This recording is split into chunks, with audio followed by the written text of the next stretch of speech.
I am super excited about this training today because I think there's nothing better going into the new year than getting some new strategies going when it comes to client acquisition.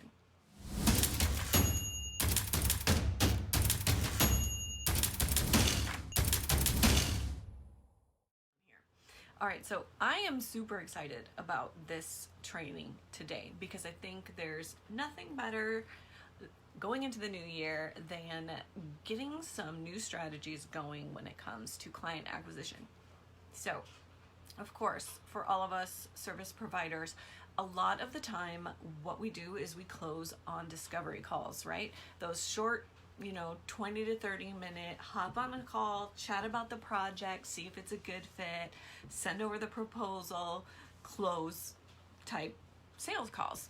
I've been doing them for years and I've probably done hundreds of them. I do hundreds of them every year. My closing rate is really high, but it didn't always used to be that way. Hey, I used to be so awkward on sales calls.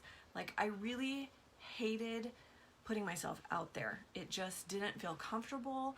I never knew what to say. I always felt like I was inconveniencing the person I was on a call with. And so early on as a copywriter, I watched some seminars and some videos on selling, and I ended up learning how to hard pitch. Now, if any of you know me, you know that that's not necessarily in line with my personality. I am not a hard pitch type of person at all, and it shows. I'm very relationship based, and I've learned over time that that is not a great strategy for me, but I tried it early on in my career, and I am pretty sure that the poor guy I was on the call with went into witness protection program after that because it was so horribly awkward. And I tried all those strategies like, well, what do you think your business will look like in a year if you don't hire me? And oh my gosh, I never heard from him again. Like, he's off on an island somewhere praying that he never hears from me. And that was the last time I ever did that.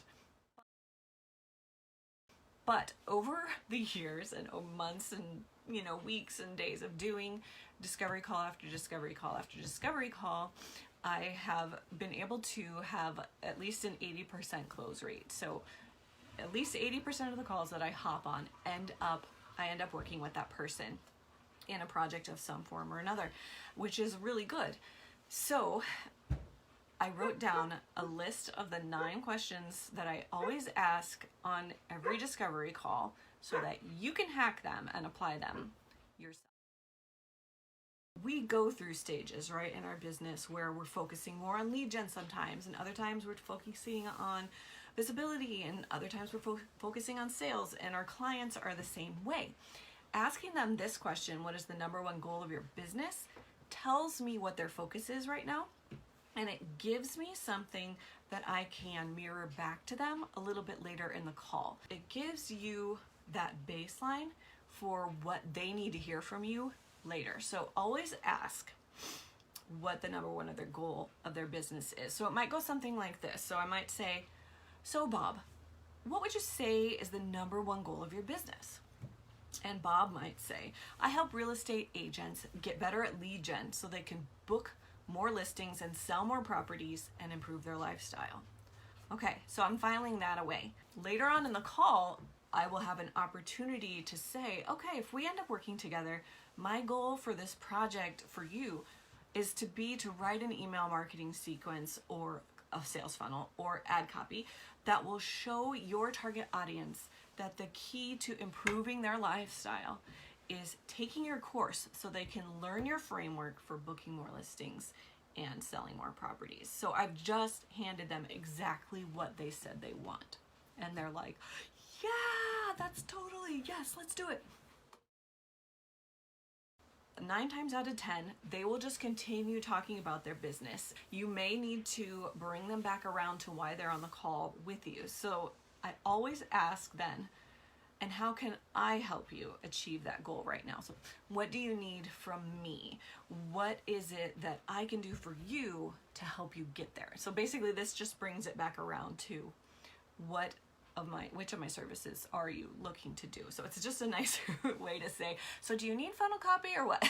It shows them that I care more than just that immediate project. It shows that I care about them as a business owner and the business themselves, because they don't always get that extra, how can I help you?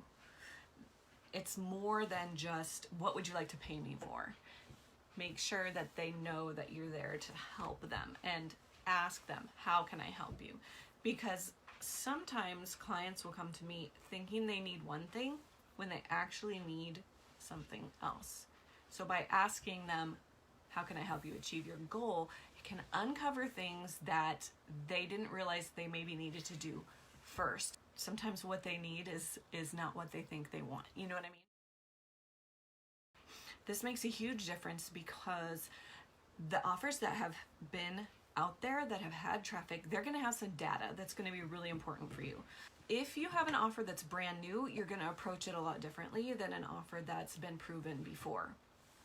And that's a big distinction that can really help you dial in and create a proposal that's exactly like fireworks and, all that stuff. It can also help you really cut down on the time you spend on research if the research has already been done. It's really hard to create a reasonable proposal that meets everyone's expectations if you don't know whether or not it's been out there before. And if they say, nope, it's not a new offer, I've run traffic to it before, my next question is always, and how has it performed? How did it do? Like, what kind of conversion and click-through rates did you see? And this one is always super interesting to them, because they'll be like, oh, okay, you want to know that? They don't often have copywriters that ask them that. A lot of times the focus stays on the words and the messaging, but that conversion side gets kind of swept under the rug. But when you ask this question, they immediately elevate you in their mind from writer to expert, conversion expert, because they think, okay, if she knows what stats to look for and what to ask, she's going to be able to take a look at not only what I have right now, but when she creates something and I plug it in, she's going to be able to look at it and help me optimize it, help me make it the best that it can be. So this question number 4 is maybe the most powerful one that I ask, because it shows that you have knowledge about the data side of things, which is not necessarily typical for a copywriter. And I've literally closed clients on this question alone. I always want to know, who is your target audience? I want to know who they're trying to reach. I also want to know how well they understand them and how well they understand who their audience is. Not just understand their audience, but are they targeting the right people? And if I don't know who they're targeting, then it's hard for me to ascertain that. So we know that although we're writing projects for our clients, we're actually writing to their target audiences. So I like to set the stage with the client by having them turn their attention and focus to the audience. And then, because it gives me a baseline for, how well are they doing it right now? How well do they communicate with them? How good of an understanding do they have about their target audience? And how can I come in and help improve that? And even if they're totally locked in, just for me to hear how well they know them and understand them is a huge one. And it really helps me to know, what are they going to need in terms of research? What are they Now we're getting down to some of the nuts and bolts. These are some of the questions that they expect you to ask. So what's your timeline for the project?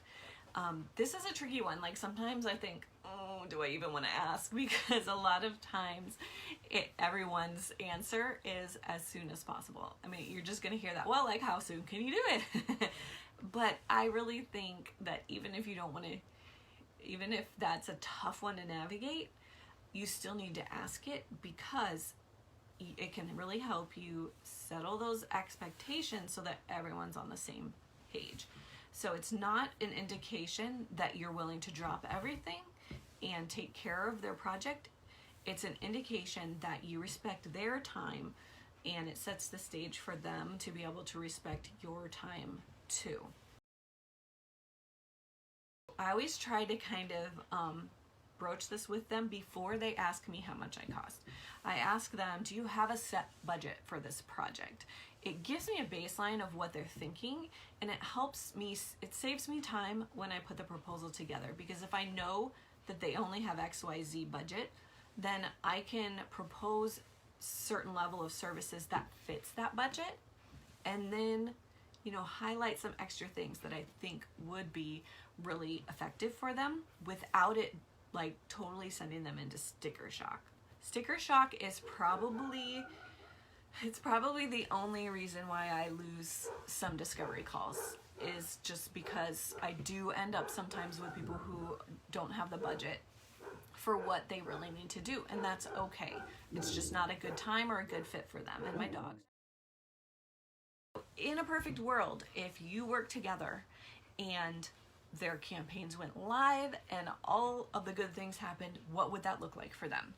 Now, this isn't saying that you're going to deliver this for them single-handedly. Obviously, a dream goal for a whole campaign has a lot of different factors. There's a lot of different dependencies that go into that. But knowing kind of what they're thinking, again, gives you a baseline for being able to address expectations and create a plan that helps work them towards that. Measurable growth is the key to reasonable expectations. So if you know what their big dream goal is right up front, then you can work and reverse engineer that to help set some reasonable expectations for how they can get there. By the time you've gotten to this point, everyone's excited. They're ready to see that proposal. They're like, yep, send it over. How soon can you send it over? And so don't forget to ask them, what's the best way to contact you? You want to make sure that they get the proposal within the time that you tell them that you're going to send it. And so getting that information about where is the best place to send this is super important to making sure that they get that information. There's nothing worse than sending over a proposal and then 5 days later having them show up in your inbox and be like, hey, you gonna send that proposal over? You'll lose contracts on that one alone. But there's a couple of things I do before I log off with them, and that's I send them a link to my portfolio and my website testimonials page. Sometimes they ask to see my work, sometimes they ask who I've worked with before, sometimes they don't. I always just have that available to them. It just kind of saves a step later on. It also really helps build that confidence that, yes, I've worked with people in their industry before, here's what they have to say about me. And then the second thing that I make sure they have access to, or I make sure I tell them before we log off, is when they can expect the proposal. A lot of times I give myself 48 hours and then I deliver it within 24. So, you know, over deliver, under promise, over deliver. I do that a lot. Those are the big 9. I'll just repeat them real quick if you're taking notes. Question number 1, what's the number 1 goal of your business? Number 2 is, how can I help you achieve that goal right now? Number 3, is this a new offer? Have you ever pushed traffic to it before? And number 4, how has it performed? Like, can you share with me some of your data and analytics from those campaigns? Number 5, who is your target audience? Who's your dream or ideal client or customer? 6, what is your timeline for the project? And number 7, what's your budget? Do you have a budget? Number 8, what would be your dream result if we work together? What's your dream goal for this campaign? Number 9, what is the best way to contact you? So I don't always do these in the same order. I don't use a sales script, but just over time and having call after call after call, I've learned that these are the questions that really not only give me the information that I need in order to send over a proposal that they're going to love, but also help them know, like, and trust me as a person and as a service provider and as somebody who knows what they're doing.